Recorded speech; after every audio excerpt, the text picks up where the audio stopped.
Hello दोस्तों, स्वागत है आपका आपके अपने YouTube चैनल आर्या कोचिंग में। जैसा कि आप जानते हैं यहाँ पर एक सीरीज चल रही है और जिस सीरीज में हम लोग मोस्ट इंपॉर्टेंट क्वेश्चंस, डेफिनेशंस और डेरिवेशन करते हुए हम लोग चल रहे हैं, वो भी चैप्टर वाइज। आज हम आपके लिए चैप्टर नंबर 13 के जो इंपॉर्टेंट डेफिनेशंस हैं आपके सामने हम लाए हैं, जो भी डेरिवेशन है, क्योंकि इस चैप्टर में डेरिवेशन है नहीं, तो आपको ये सारे के सारे इंपॉर्टेंट टॉपिक्स आज हम एक एक करके क्लियर करने वाले हैं। एक बात याद रखिएगा, अगर आप ये क्लासेस लगातार देख लेते हैं, मतलब चैप्टर नंबर 1 से लेकर के चैप्टर नंबर 14 तक की रिवीजन क्लासेस अगर आप देख लेते हैं, तो आप बोर्ड एग्जाम में बहुत अच्छा करेंगे, ये मैं आपसे वादा कर सकता हूं।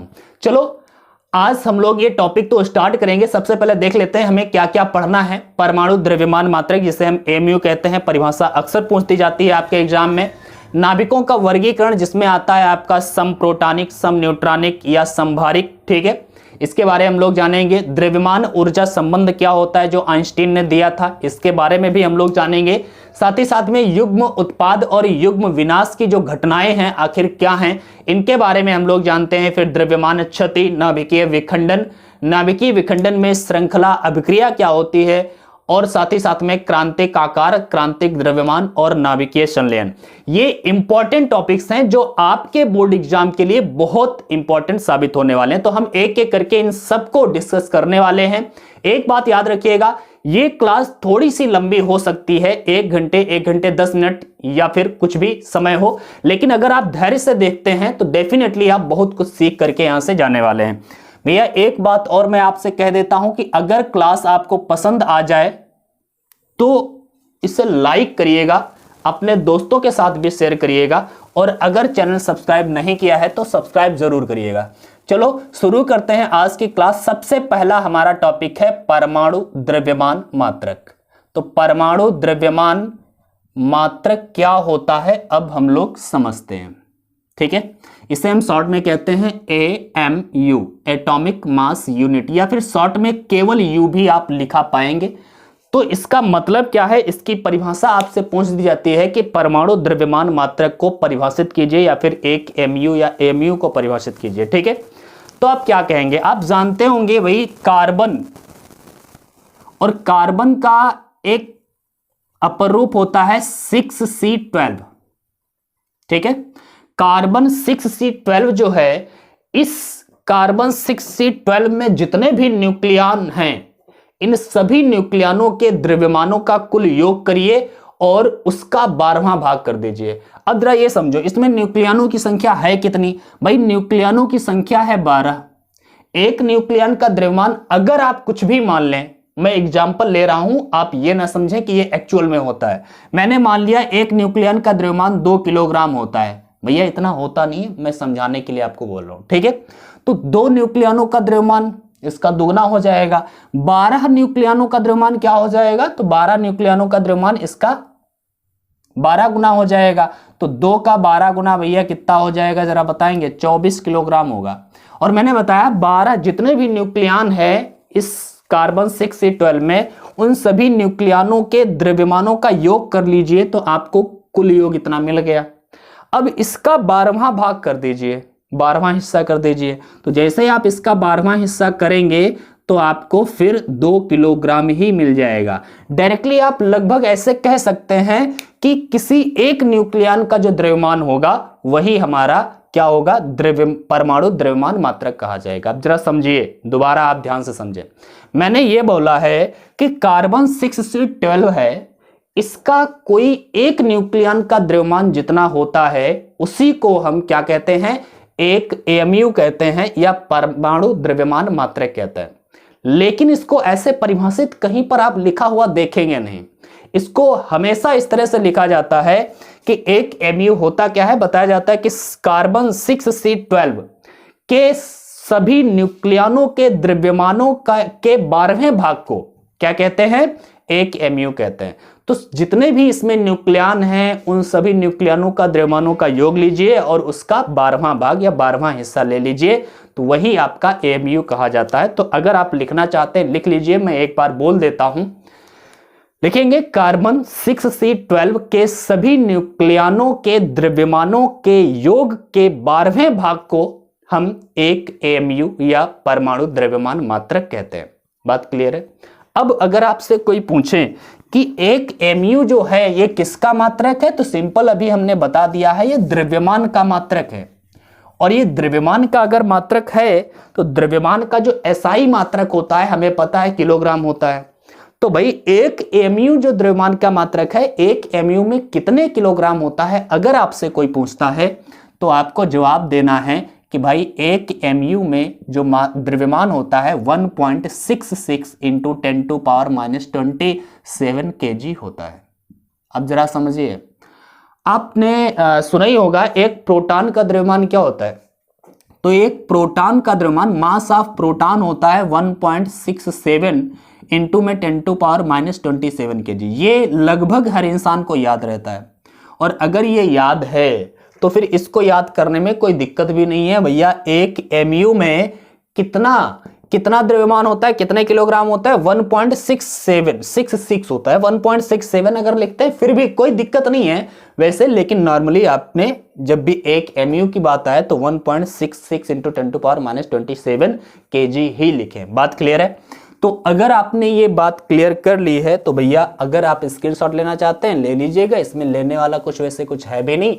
हम आगे बढ़ते हैं, छोटी छोटी परिभाषाएं हैं, एक एक करके मैं आपको क्लियर करते हुए चलूंगा। मैंने परमाणु द्रव्यमान मात्रक की परिभाषा बताई, क्या बताई है, कार्बन 6C12 में उपस्थित सभी न्यूक्लियनों के द्रव्यमानों के योग के 12वें भाग को एक एमयू कहा जाता है। ठीक है। और एक एमयू में कितने किलोग्राम होते हैं भैया बताओ जरा, तो कितना होता है 1.66 इंटू 10⁻⁻27 kg। बात क्लियर। चलो अगला टॉपिक हम लोग लेते हैं। अगला टॉपिक जो आपका है वो है नाभिकों का वर्गीकरण। जरा समझते हैं ये क्या है, नाभिकों का वर्गीकरण। भाई नाभिकों को कुछ भागों में बांटा गया है। कितने प्रकार के नाभिक होते हैं, तो बताया गया भैया नाभिकों को हम बांट सकते हैं 3 प्रकार से। पहला एक समप्रोटॉनिक को भैया समस्थानिक भी कहा जाता है, समस्थानिक। बात क्लियर है। अब समस्थानिक या समप्रोटॉनिक ये क्या होते हैं, तो समप्रोटॉनिक नाम सुन के ही क्लियर हो रहा है कि ऐसे नाभिक जिसमें प्रोटॉन समान हो वो समप्रोटॉनिक कहलाएगा। अब प्रोटॉन का मतलब क्या होता है जरा समझो। जैसे कोई भी नाभिक का जैसे सिंबल दिया है, यहां पर कुछ दिया होता है, लिखा होता है, यहां पर कुछ लिखा होता है। ठीक है। तो जैसे मान लिया ये X है और यहां पर जो चीज लिखी होती है उसे हम परमाणु क्रमांक कहते हैं। और परमाणु क्रमांक का मतलब है कि उस नाभिक में उपस्थित प्रोटॉनों की संख्या। तो यहां पर प्रोटॉन लिखे होते हैं। बात क्लियर है। जितने प्रोटॉन नाभिक के उपस्थित होते हैं वो यहां पर लिखे होते हैं। यहां पर क्या लिखा होता है, नाभिक में उपस्थित सभी न्यूक्लियनों की संख्या। भाई न्यूक्लियन का मतलब क्या होता है, न्यूक्लियन का मतलब है प्रोटॉन प्लस न्यूट्रॉन। प्रोटॉनों और न्यूट्रॉनों की संख्याओं का अगर हम योग कर लें तो वही न्यूक्लियनों की संख्या हो जाएगी। जैसे हम कह दें कि किसी नाभिक में 3 प्रोटॉन है 4 न्यूट्रॉन है, तो उसमें न्यूक्लियन कितने हो गए भैया, 7 हो गए। बात क्लियर है। तो अगर प्रोटॉनों की संख्या जो होती है, प्रोटॉनों की संख्या को हम परमाणु क्रमांक कहते हैं। और जो प्रोटॉनों और न्यूट्रॉनों का योग होता है उसे हम न्यूक्लियनों की संख्या कहते हैं, जिसे हम A से लिख देते हैं यहां पे। तो अगर कोई नाभिक है जिसमें Z प्रोटॉन है और A न्यूक्लियन है टोटल, तो इसको हम इस तरह से व्यक्त कर सकते हैं। बात क्लियर है। अब हम बता रहे हैं कि समप्रोटॉनिक क्या है। समप्रोटॉनिक क्या है भैया, ऐसे 2 या 2 से अधिक नाभिक जिनमें प्रोटॉनों की संख्या समान हो। क्या हो, प्रोटॉनों की संख्या समान हो तो वो क्या कहे जाएंगे, समप्रोटॉनिक कहे जाएंगे। अब प्रोटॉनों की संख्या पर ही डिपेंड करती है उनकी किसी भी आवर्त सारणी में उनका स्थान डिपेंड करता है। तो इसका मतलब है कि अगर प्रोटॉनों की संख्या समान होगी तो हम कह सकते हैं कि आवर्त सारणी के भीतर उसका स्थान भी वही होगा, समान होगा। इसलिए उन्हें समस्थानिक भी कह दिया जाता है और समप्रोटॉनिक भी कह दिया जाता है, क्योंकि प्रोटॉनों की संख्या समान है तो समप्रोटॉनिक, स्थान सेम रहेगा इसलिए उसे समस्थानिक भी कहते हैं। बात क्लियर है। तो हम ये कह सकते हैं कि समस्थानिक या समप्रोटानिक क्या है, दो या दो से अधिक ऐसे नाभिक जिनमें प्रोटॉनों की संख्या समान होती है, अर्थात जिनका परमाणु क्रमांक समान रहता है, वे क्या कहलाते हैं, समप्रोटानिक या फिर समस्थानिक कहलाते हैं। अगर आप एग्जाम्पल पूछें तो मैं कह सकता हूं, एक एग्जाम्पल 1H1, इसी प्रकार इसका 1H2 और 1H3। हम देख रहे हैं कि इस वाले नाभिक में भी एक ही प्रोटॉन है, इस नाभिक में भी एक प्रोटॉन है और इस नाभिक में भी एक प्रोटॉन है। अगर प्रोटॉनों की संख्या समान है तो हम कह सकते हैं ये तीनों एक दूसरे के समप्रोटानिक है या समस्थानिक है। बात क्लियर है, ये बात क्लियर है। जैसे अगर आप ऐसे लिखें 2He3 और 2He4, तो ये दोनों क्या होंगे, समस्थानिक होंगे, क्योंकि इनमें प्रोटॉनों की संख्या या फिर इनका स्थान आवर्त सारणी में सेम रहने वाला है। बात क्लियर है। तो हम इस तरह से समस्थानिक और समप्रोटानिक को समझ सकते हैं। इसके बाद में दूसरा नाभिक, दूसरे प्रकार के जो नाभिक होते हैं वो क्या होते हैं, मैंने पहला बताया समप्रोटानिक या फिर समस्थानिक। दूसरी हम बात करते हैं और दूसरे प्रकार के नाभिक जिन्हें हम कहते हैं वो है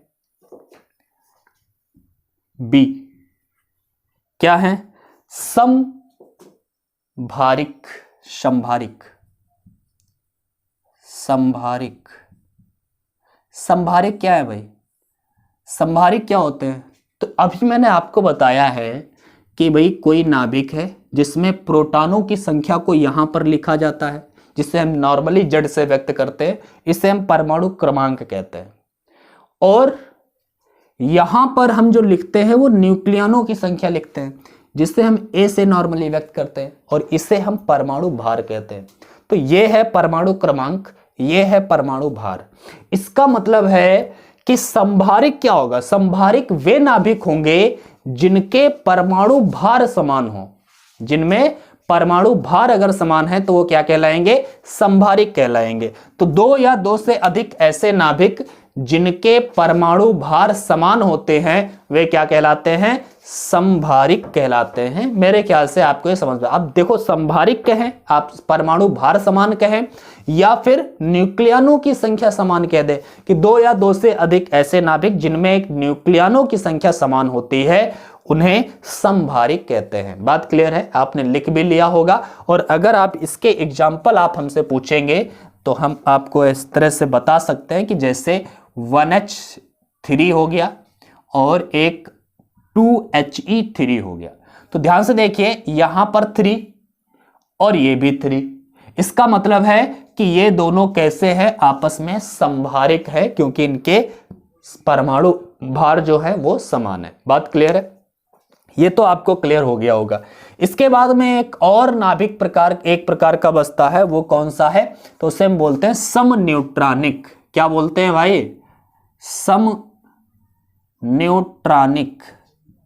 अब यार समन्यूट्रॉनिक क्या है, तो नाम से तो क्लियर हो रहा होगा, आपने समझ भी लिया होगा। सिंपल बातें हैं, हलवा बातें, आप सबको पता भी होंगी ऑलरेडी, ठीक है। समन्यूट्रॉनिक क्या है, ऐसे दो या दो से अधिक नाभिक जिनमें न्यूट्रॉनों की संख्या समान हो। और यार न्यूट्रॉनों की संख्या समान होने का मतलब है उनके परमाणु भार और परमाणु क्रमांक के बीच का अंतर समान होना चाहिए, क्योंकि परमाणु भार और परमाणु क्रमांक के बीच के अंतर जो होता है वही न्यूट्रॉनों की संख्या होती है।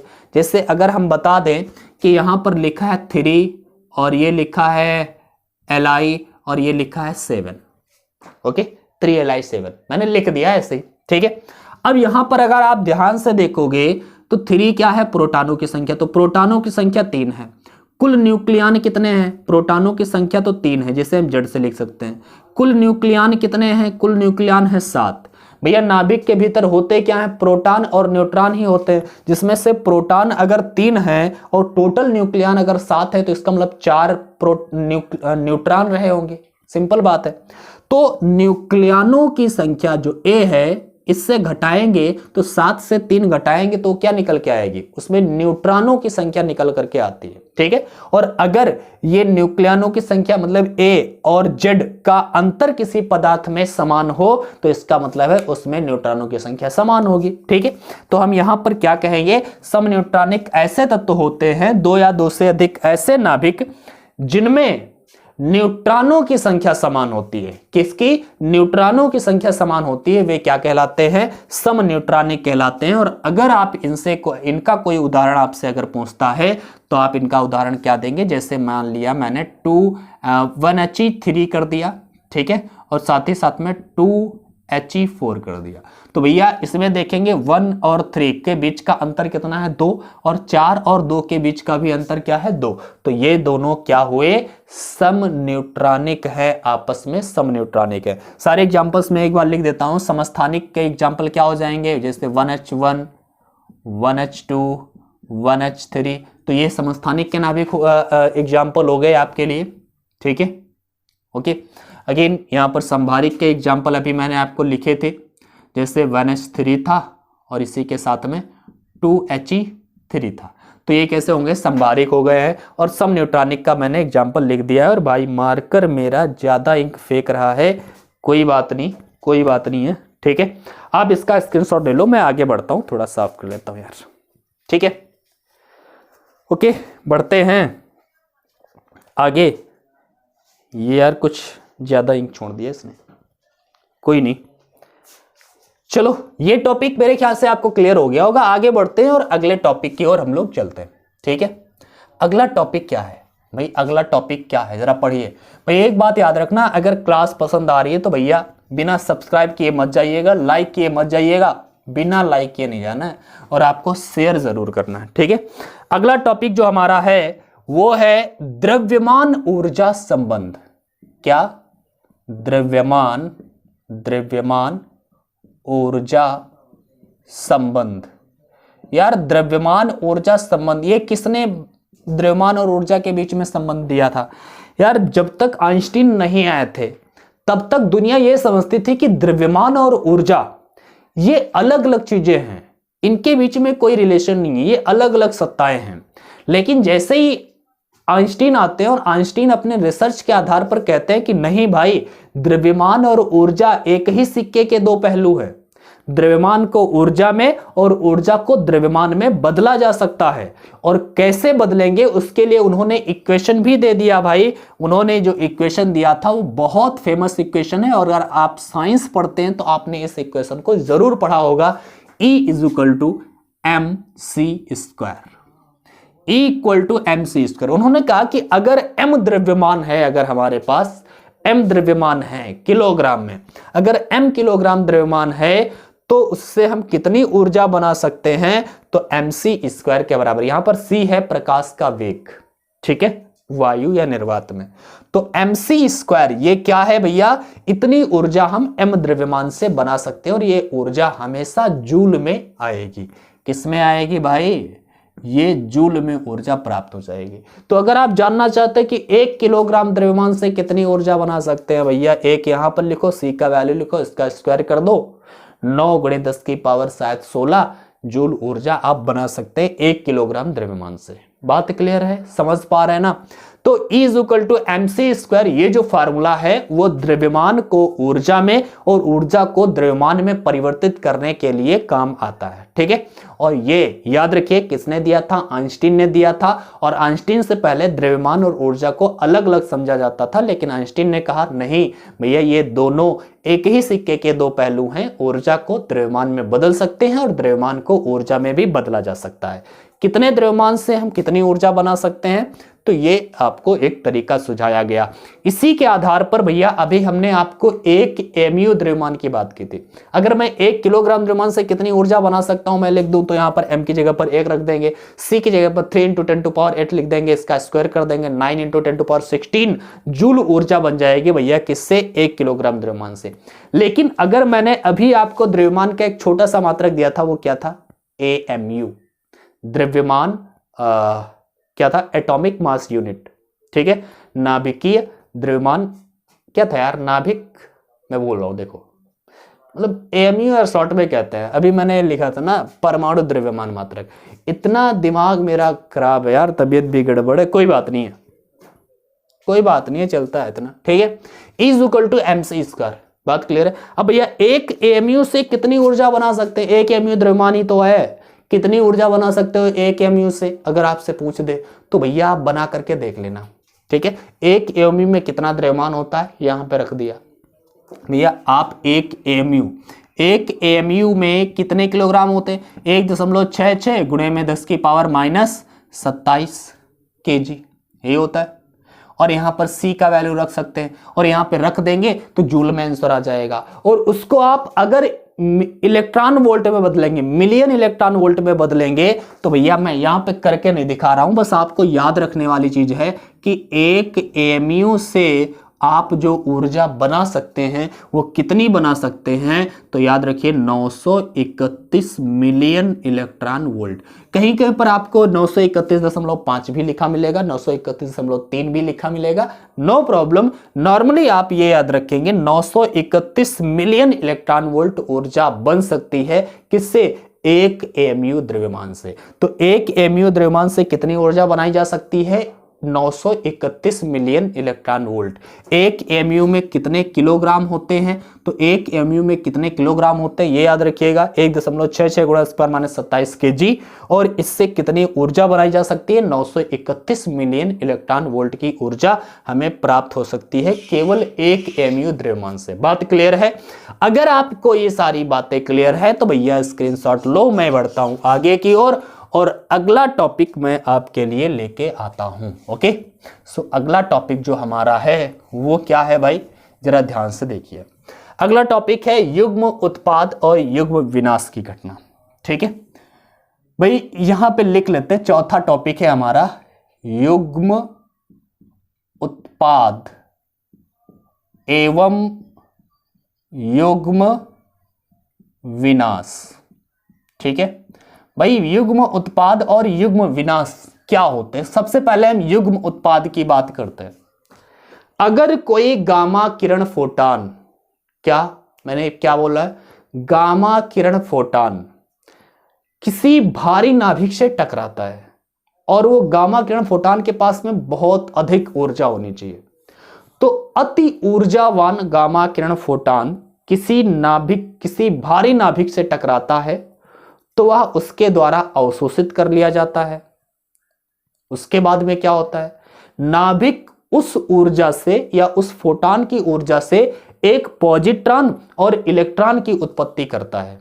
एक इलेक्ट्रॉन की उत्पत्ति करता है, एक पॉजिट्रॉन की उत्पत्ति करता है। मैंने क्या बताया है? अगर कोई गामा किरण फोटॉन है, ये किसी भारी नाभिक से टकराएगा तो वो अवशोषित कर लिया जाएगा और उसकी ऊर्जा से क्या होगा? एक पॉजिट्रॉन और एक इलेक्ट्रॉन, ठीक है, और एक पॉजिट्रॉन, ठीक है, बात क्लियर है?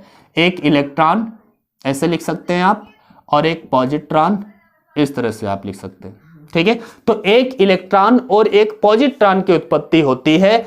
इस घटना को ही हम लोग क्या बोलते हैं? युग्म उत्पाद या युग्म उत्पादन कहते हैं। बात क्लियर है? मैंने क्या बोला? जब कोई अति ऊर्जावान गामा किरण फोटॉन किसी भारी नाभिक से टकराता है तो उसकी ऊर्जा से एक पॉजिट्रॉन तथा एक इलेक्ट्रॉन की उत्पत्ति होती है। इस घटना को ही क्या बोलते हैं? युग्म उत्पाद कहते हैं। बात क्लियर? चलो, अगर ये बात क्लियर है तो अब युग्म विनाश की बात कर लेते हैं। भैया युग्म विनाश क्या होता है? युग्म विनाश क्या होता है जरा ये समझते हैं। इसमें क्या होता है? इसमें एक पॉजिट्रॉन और एक इलेक्ट्रॉन अति उच्च ऊर्जा से, अति उच्च वेग से परस्पर समीप आकर के संयोग करते हैं और संयोग करके दो गामा किरण फोटॉनों की उत्पत्ति करते हैं। मैं क्या बोल रहा हूं जरा सुनना। एक पॉजिट्रॉन, ठीक है, और एक इलेक्ट्रॉन, ये दोनों अति ऊर्जा से अति उच्च वेग से परस्पर समीप आकर के क्या कर देते हैं? दो गामा किरण फोटॉनों की उत्पत्ति करते हैं। ये संयोग करते हैं और इससे क्या होता है? दो गामा किरण फोटॉनों की उत्पत्ति होती है। इस घटना को युग्म विनाश कहते हैं। भैया एक पॉजिट्रॉन आया, एक इलेक्ट्रॉन आया, अति उच्च वेग से आपस में परस्पर संयोग करते हैं और एक दूसरे को नष्ट कर देते हैं, एक दूसरे का विनाश कर देते हैं, लेकिन उसकी जगह पर बनता क्या है, दो गामा किरण फोटॉनों की उत्पत्ति हो जाती है। इसी घटना को हम लोग क्या बोलते हैं, युग्म विनाश कहते हैं। ये आप लिख सकते हैं और मैंने इक्वेशन भी लिख दिया है। चलो अब बढ़ते हैं अपने अगले टॉपिक की ओर, टॉपिक नंबर 5। ध्यान से देखो भैया, जल्दी जल्दी हम लोगों को खत्म करना है, ज्यादा लंबी क्लास नहीं करनी है, लेकिन हाँ जो भी हम लोग पढ़ रहे हैं ये बहुत इंपॉर्टेंट चीजें हैं भैया, याद करके जाना ये। और मैं आपको समझा रहा हूं तो याद तो हो ही जाएगा, ये मैं वादा करता हूं आपसे, अच्छे से आपको याद हो ही जाएगा। द्रव्यमान क्षति की बात करते हैं भाई, द्रव्यमान क्षति। ओके, जरा ध्यान से देखो, द्रव्यमान क्षति होती क्या है।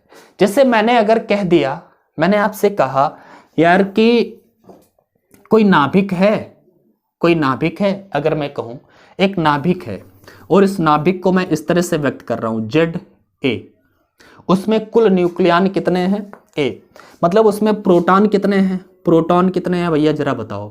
प्रोटॉन है भैया Z। न्यूट्रॉन कितने हैं नाभिक के भीतर, न्यूट्रॉन के आप कैसे पता करते हैं, तो भैया परमाणु भार से परमाणु क्रमांक घटाओ, जितना बचेगा वही न्यूट्रॉन होंगे। तो प्रोटॉनों की संख्या ये, न्यूट्रॉनों की संख्या ये। अगर प्रोटॉन का द्रव्यमान कुछ हो, ठीक है, जैसे मान लिया कि यार दूसरे तरीके से थोड़ा समझाते हैं, अभी मैं इस पर आता हूं, ठीक है, अभी मैं आता हूं, जरा ध्यान से देखो। कोई नाभिक है जिसमें मान लिया 10 न्यूक्लियन है। ओके, कितने न्यूक्लियन है भैया, 10 न्यूक्लियन है। और मैं मान लेता हूं एक न्यूक्लियन का द्रव्यमान 2 किलो है भैया। अरे यार मानने में क्या जाता है, मान करके होता नहीं है एक्चुअल में ऐसा, ठीक है।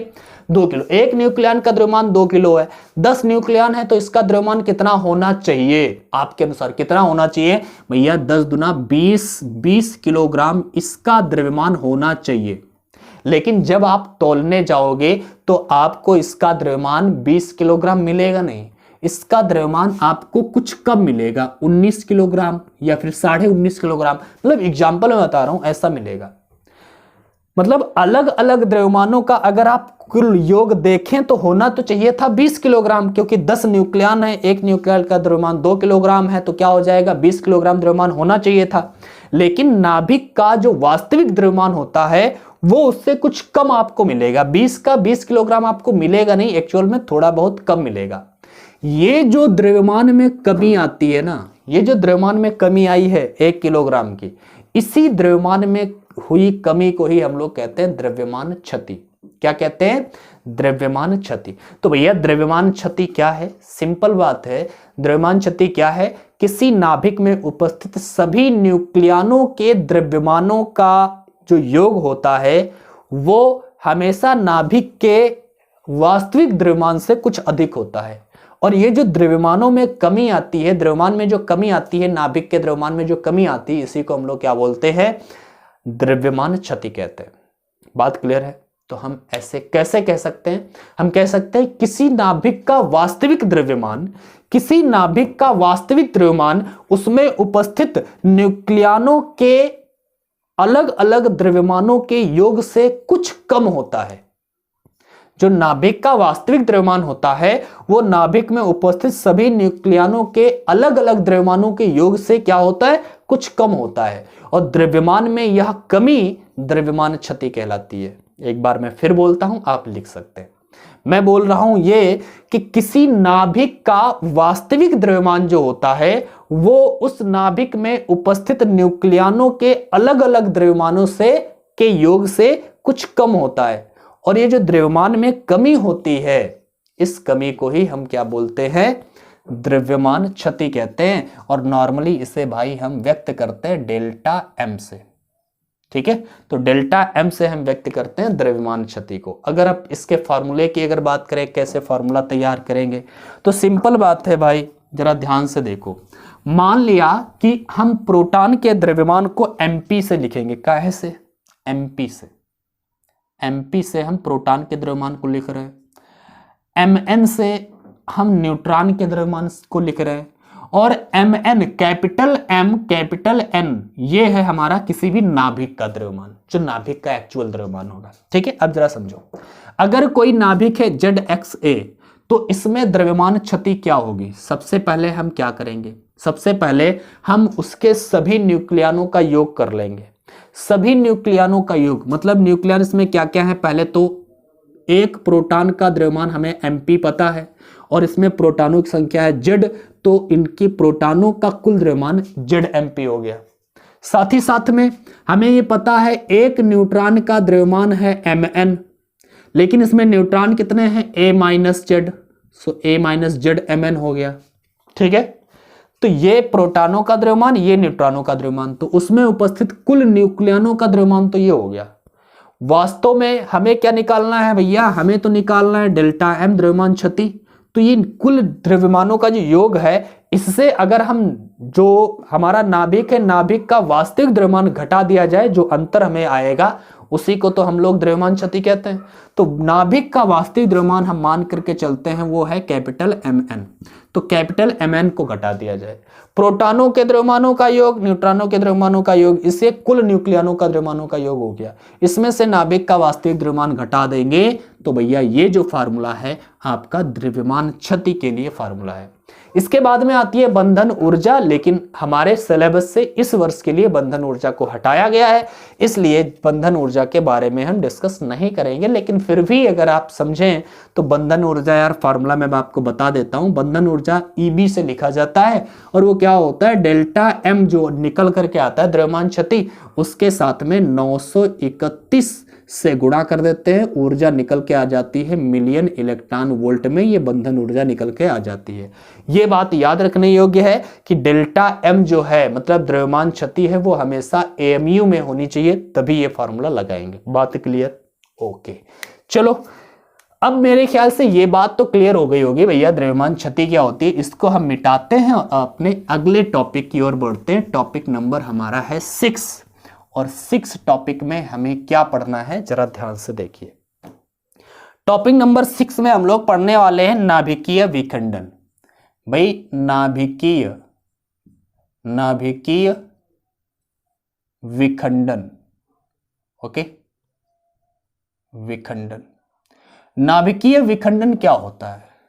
मान लिया कोई भारी नाभिक है और किसी भारी नाभिक पर अगर कोई न्यूट्रॉन डाला जाता है, ठीक, थोड़ा ऊर्जावान न्यूट्रॉन होना चाहिए, और वो भारी नाभिक से टकराता है, तो जैसे ही भारी नाभिक से कोई न्यूट्रॉन टकराता है तो करता क्या है, भारी नाभिक उस न्यूट्रॉन को ग्रहण करता है और वो अस्थायी होने के कारण फिर टूट जाता है। 2 या 2 से अधिक भी भागों में वो टूट सकता है, लगभग के बराबर दोनों टुकड़े या तीनों टुकड़े होते हैं। ठीक है, तो इस प्रकार से भारी नाभिक जब छोटे छोटे नाभिकों में टूटता है तो इसी घटना को हम लोग क्या बोलेंगे, नाभिकीय विखंडन। ऑलरेडी आपने पढ़ ही रखा होगा, आपको पता भी होगा, लेकिन फिर भी हम बताएंगे आपको एक बार। मैंने क्या बोला है, जब कोई भारी नाभिक पर कोई न्यूट्रॉन टकराता है, जब किसी भारी नाभिक पर कोई न्यूट्रॉन टकराता है तो वह भारी नाभिक 2 या 2 से अधिक तुलनीय बराबर के नाभिकों में विखंडित हो जाता है। इस घटना को ही नाभिकीय विखंडन कहते हैं। आप लिख सकते हैं भैया एक भारी नाभिक है, इससे कोई न्यूट्रॉन टकराया और जैसे टकराया तो ये क्या हुआ, भारी नाभिक 2 या 2 से अधिक भागों में टूट गया। ठीक है, लगभग के वो बराबर के भाग होते हैं और इस प्रकार इस टूटने की घटना को हम लोग क्या बोलते हैं, नाभिकीय विखंडन कहते हैं। बात क्लियर है? जैसे अगर मैं आपके लिए नाभिकीय विखंडन को अगर आप किसी इक्वेशन से आप प्रदर्शित करना चाहें तो आप दिखा सकते हैं कि जैसे 92 यूरेनियम 235 है और इस पर एक न्यूट्रॉन टकराता है। जैसे ही न्यूट्रॉन टकराएगा तो ये 92 यूरेनियम 236 हो जाएगा भाई। और 92 यूरेनियम 236 है ना, ये बहुत ही कम स्थायी नाभिक है। ठीक है, ये अस्थायी नाभिक होता है, ये तुरंत टूट जाएगा। और ये टूटता किसमें है तो याद रखिएगा, ये टूटता है बेरियम और क्रिप्टन में। ठीक है, बेरियम और क्रिप्टन में टूटता है। यार बेरियम का परमाणु क्रमांक क्या होता है मुझे क्लियर नहीं है, शायद 56, ओके, 144। क्रिप्टन का शायद 36, ओके। जरा इसको ऐड करो भाई, हाँ ठीक है ना।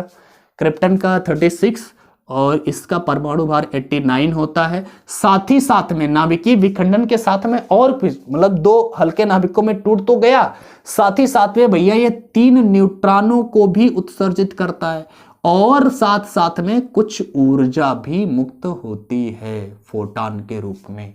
बात क्लियर है? मैंने क्या बोला, 92 यूरेनियम 235 पर एक न्यूट्रॉन टकराता है तो 92 यूरेनियम 236 बनता है। ये बहुत ही अस्थायी नाभिक है, इसलिए ये तुरंत टूटता है।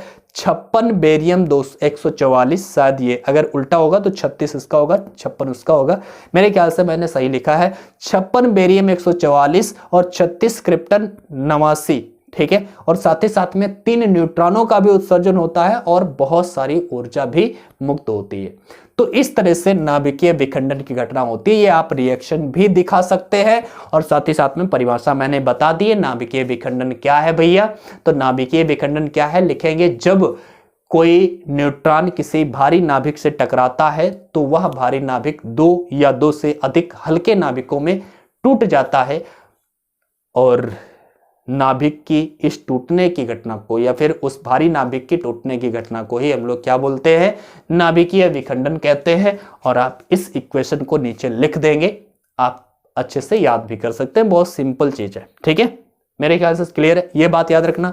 नाभिकीय विखंडन में 2 हल्के नाभिक तो मिलते ही हैं, साथ ही साथ में 3 न्यूट्रॉन भी मिलते हैं और बहुत ऊर्जा भी हमें प्राप्त होती है। बात क्लियर? चलो आगे बढ़ते हैं। नाभिकीय विखंडन तो हमने जान लिया और इसके आगे हम लोग अगला टॉपिक देखते हैं। नाभिकीय विखंडन में श्रृंखला अभिक्रिया क्या होती है? बहुत पूछा जाता है, नाभिकीय विखंडन में श्रृंखला अभिक्रिया से क्या तात्पर्य है? ये श्रृंखला अभिक्रियाएं भी 2 प्रकार की होती हैं, उनके बारे में डिस्कस नहीं करेंगे क्योंकि बहुत कम पूछा जाता है, लेकिन फिर भी हम आपको बताएंगे जरूर हल्का सा, ठीक है। नाभिकीय विखंडन की श्रृंखला अभिक्रिया जरा यहीं पर डाल लेते हैं हेडिंग। 7वां टॉपिक है हमारा नाभिकीय विखंडन की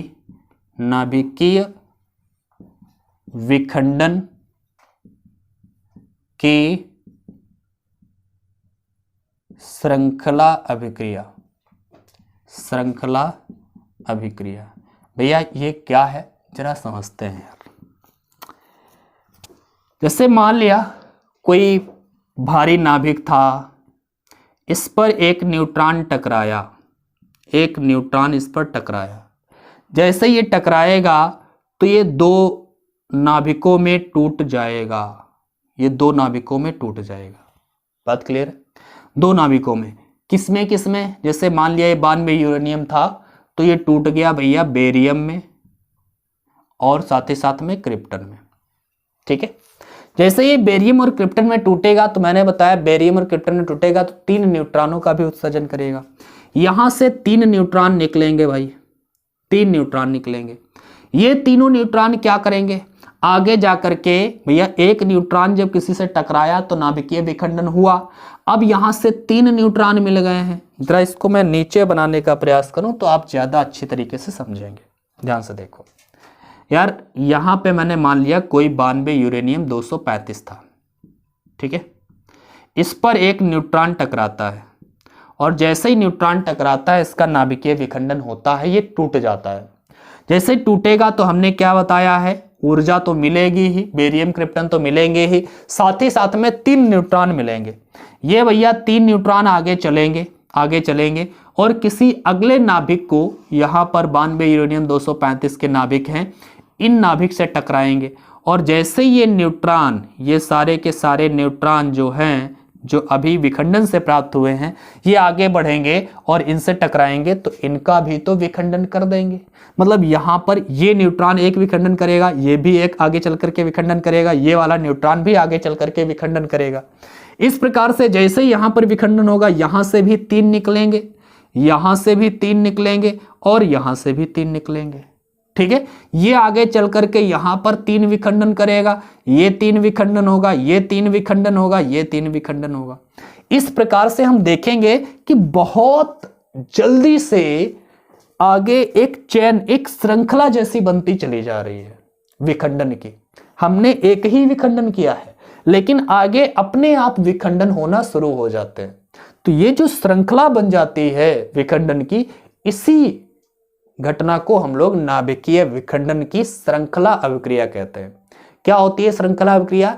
जब कोई एक न्यूट्रॉन किसी भारी नाभिक से टकराता है तो उसका विखंडन होता है, जिनसे निर्गत न्यूट्रॉन पुनः आगे चल करके आगे विखंडन करते हैं। इस प्रकार विखंडन की एक श्रृंखला बन जाती है, जिसे हम नाभिकीय विखंडन की श्रृंखला अभिक्रिया कहते हैं। ठीक है, इसी प्रकार भैया यहां से भी 3 निकलेंगे ना, फिर ये श्रृंखला खत्म तो होगी नहीं ना, जब तक पदार्थ पूरा नष्ट नहीं हो जाएगा तब तक ये आगे विखंडन होता रहेगा। बात क्लियर है? तो इसका मतलब है नाभिकीय विखंडन की श्रृंखला अभिक्रिया आप समझ चुके हैं। अच्छा, नाभिकीय विखंडन की श्रृंखला अभिक्रिया 2 प्रकार की होती है भाई। 2 प्रकार की होती है, कौन कौन सी? एक होती है अनियंत्रित श्रृंखला अभिक्रिया और एक होती है नियंत्रित श्रृंखला अभिक्रिया।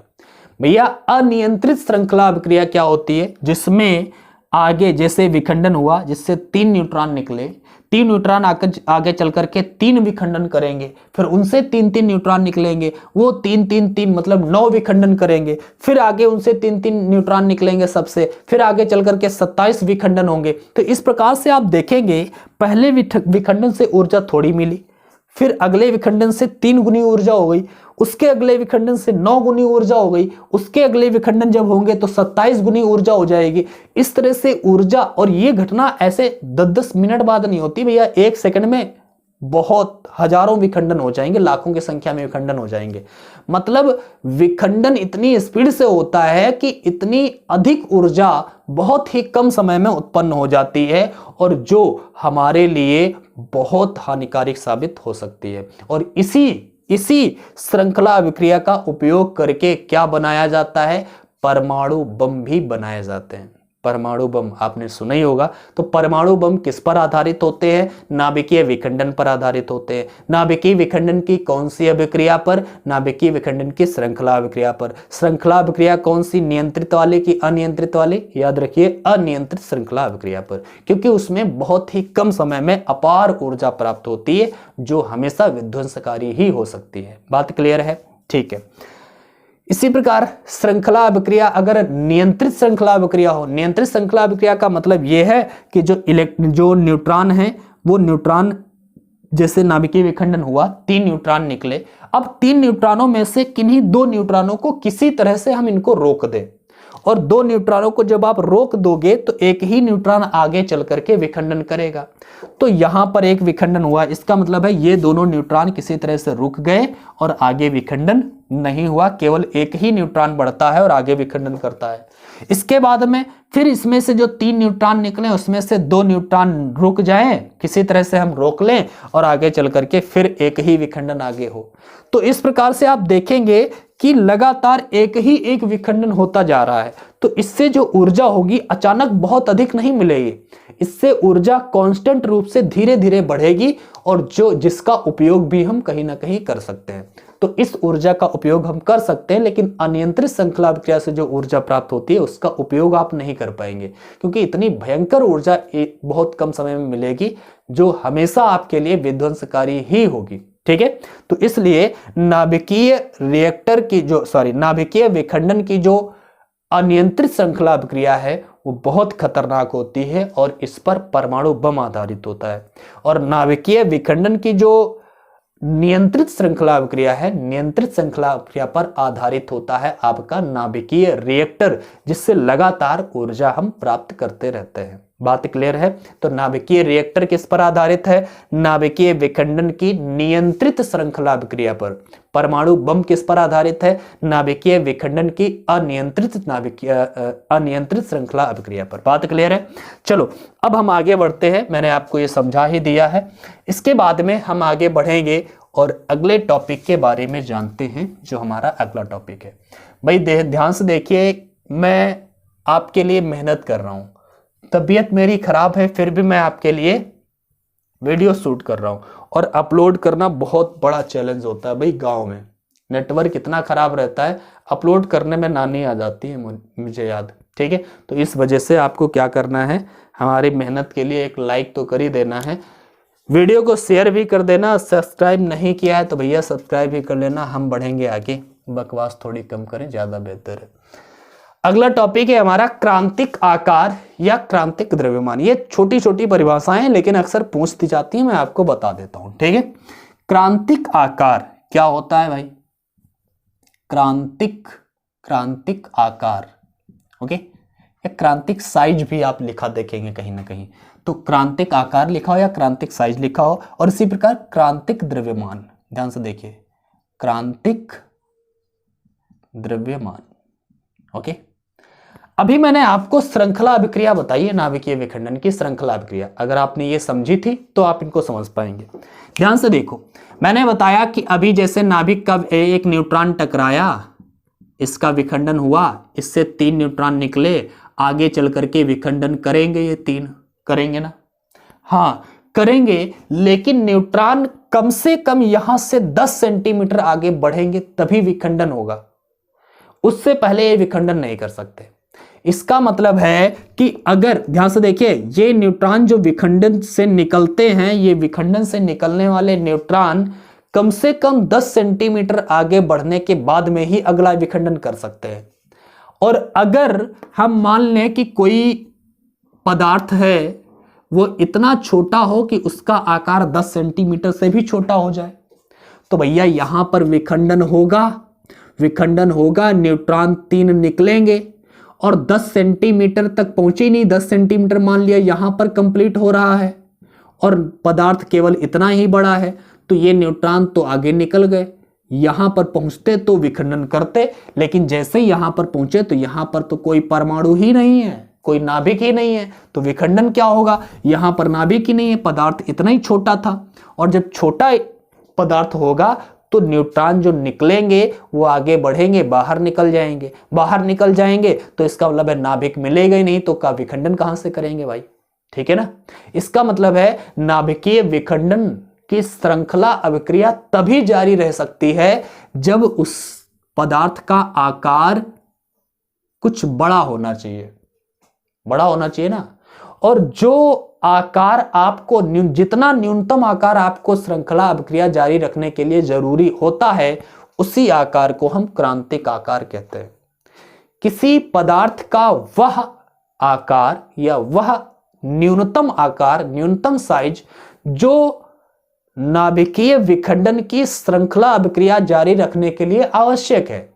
अगर छोटा कर दोगे तो विखंडन की श्रृंखला अभिक्रिया नहीं रह पाएगी। कारण मैंने बताया क्यों नहीं रह पाएगी, श्रृंखला अभिक्रिया क्यों नहीं हो पाएगी, क्योंकि जैसे ही एक विखंडन होगा, मान लिया एक विखंडन तो हो ही जाएगा जब हम टकराएंगे, उसके बाद में जो न्यूट्रॉन निकलेंगे वो आगे 10 सेंटीमीटर जाकर के तभी विखंडन कर सकते हैं। अगर उससे पहले वो पदार्थ के बाहर निकल गए तो विखंडन होगा नहीं। ठीक है, तो वह न्यूनतम आकार जो किसी पदार्थ में नाभिकीय विखंडन की श्रृंखला अभिक्रिया जारी रखने के लिए आवश्यक होता है, उसे क्रांतिक आकार कहते हैं। बात क्लियर है? सिंपल है, आराम से आप याद कर सकते हैं। और इसी प्रकार वह न्यूनतम द्रव्यमान, किसी पदार्थ का वह न्यूनतम द्रव्यमान जो श्रृंखला अभिक्रिया जारी रखने के लिए आवश्यक होता है, उसे हम क्रांतिक द्रव्यमान कहते हैं। तो वह न्यूनतम आकार जो श्रृंखला अभिक्रिया जारी रखने के लिए आवश्यक है वो क्रांतिक आकार है। वह न्यूनतम द्रव्यमान जो श्रृंखला अभिक्रिया जारी रखने के लिए आवश्यक है वह क्रांतिक द्रव्यमान है। बात क्लियर है? मेरे ख्याल से आपको समझ में आ गया होगा, छोटी छोटी परिभाषाएं थी और आपने समझ ली। चलो आगे बढ़ते हैं अपने अगले टॉपिक की ओर। अगला टॉपिक क्या यार, हमारे आज की क्लास का लास्ट टॉपिक है। और उससे पहले मैं आपको एक बात बता देता हूं भाई, मेहनत तो की है मैंने और आपने भी मेहनत की होगी। पढ़ाई अगर आपको अच्छी लगती है, आपको कुछ समझ में आता है, तो लाइक करके जाइए, शेयर करिए अपने दोस्तों के साथ में, और चैनल सब्सक्राइब नहीं किया है तो सब्सक्राइब कर लो भाई, सपोर्ट करना है मुझे। ठीक है, चलो बढ़ते हैं अगले टॉपिक की ओर। और अगला टॉपिक है नाभिकीय संलयन। नाभिकीय संलयन। ठीक है भाई, नाभिकीय संलयन क्या होता है आप जानते ही होंगे। नाभिकीय संलयन क्या होता है, तो अभी मैंने जब नाभिकीय विखंडन बताया था तो मैंने बताया था कि एक भारी नाभिक 2 या 2 से अधिक नाभिकों में टूटता है तो उसे नाभिकीय विखंडन कहते थे। इसका जस्ट अपोजिट है, इसमें क्या होना है कि 2 या 2 से अधिक हल्के नाभिक बहुत ऊर्जा से या परस्पर समीप आते हैं और संयोग करते हैं और एक बड़े नाभिक में बदल जाते हैं। ठीक है, 2 या 2 से अधिक नाभिक क्या करते हैं, अति तीव्र वेग से परस्पर समीप आकर के संयोग करके एक बड़े नाभिक का निर्माण करते हैं, एक भारी नाभिक का निर्माण करते हैं। तो इस घटना को हम लोग नाभिकीय संलयन कहते हैं। बात क्लियर है? मैंने क्या बोला? 2 या 2 से अधिक हल्के नाभिक आपस में संयोग करके एक बड़े नाभिक का या एक भारी नाभिक का निर्माण करते हैं, तो यह घटना नाभिकीय संलयन कहलाती है। और याद रखना, नाभिकीय संलयन में नियंत्रित और अनियंत्रित ऐसी कोई घटना नहीं होती है, अतः नाभिकीय संलयन को अनियंत्रित ही माना जाता है। भैया इसकी नियंत्रित अभिक्रिया है ही नहीं। ठीक है, अगर नाभिकीय संलयन को नियंत्रित कर लिया गया तो उसके बहुत सारे फायदे आपको मिलेंगे। नाभिकीय रिएक्टर पूरी तरह से बदल जाएगा, क्योंकि नाभिकीय संलयन छोटे छोटे कणों द्वारा होता है, मतलब छोटे छोटे क्या कहते हैं, तत्वों द्वारा, जैसे हाइड्रोजन है, हीलियम है, इनका, और ये हाइड्रोजन हीलियम जैसे तत्वों की भरमार है हमारे पास। ठीक है, तो इसलिए हम कह सकते हैं कि अगर नाभिकीय संलयन से ऊर्जा हम प्राप्त करने लगे, जिससे हम नियंत्रित कर पाए, तो फिर हम कह सकते हैं कि हमारे पास बहुत अधिक ऊर्जा हो जाएगी, ऊर्जा की हमारे पास कमी नहीं रहेगी। लेकिन ऐसा अभी तक हो नहीं पाया, इसको नियंत्रित नहीं किया जा सका है, इसलिए अभी ऊर्जा की कमी है। नाभिकीय विखंडन द्वारा नाभिकीय रिएक्टर को, जो नाभिकीय विखंडन की नियंत्रित श्रृंखला अभिक्रिया है, इसके आधार पर नाभिकीय रिएक्टर का उपयोग किया जाता है और उससे हम ऊर्जा अभी प्राप्त करते हैं। लेकिन नाभिकीय रिएक्टर में यह इस्तेमाल करना पड़ता है प्लूटोनियम या तो फिर यूरेनियम, जो बहुत महंगी धातुएं हैं, और इन महंगी महंगी धातुओं को हम खपाते हैं, तब हम ऊर्जा प्राप्त करते हैं। लेकिन अब अगर आप सोचिए, अगर हल्के हल्के तत्वों को संयोग करके नाभिकीय संलयन से अगर हम ऊर्जा प्राप्त करने लगे, जैसे हाइड्रोजन, और हाइड्रोजन हमारे पास बहुत अधिक है, क्योंकि जो हमारे समुद्रों में खारा जल ही भरा हुआ है, उसमें हाइड्रोजन की भरमार है। ठीक है, तो कह सकते हैं कि फिर अगर हम हाइड्रोजन से ऊर्जा, संलयन से ऊर्जा प्राप्त करने लगे, तो फिर हम कह सकते हैं कि हमारे पास फिर ऊर्जा की कमी नहीं रहेगी। और ये हाइड्रोजन जैसे तत्व तो बहुत सस्ते भी होते हैं, आराम से हम ऊर्जा फिर बना सकते हैं। ठीक है, मेरे ख्याल से आपको ये बातें सारी समझ में आई होंगी। जितने भी मैंने टॉपिक्स आपको समझाए हैं, आपको समझ में आए होंगे। अगर आपको समझ में आए हैं भैया, तो लाइक करिएगा, शेयर करिएगा और चैनल को सब्सक्राइब करिएगा। फिर मिलते हैं अगले लेक्चर में चैप्टर नंबर 14 के इंपॉर्टेंट क्वेश्चंस के साथ में। तब तक के लिए बाय बाय, अपनी पढ़ाई करते रहिए।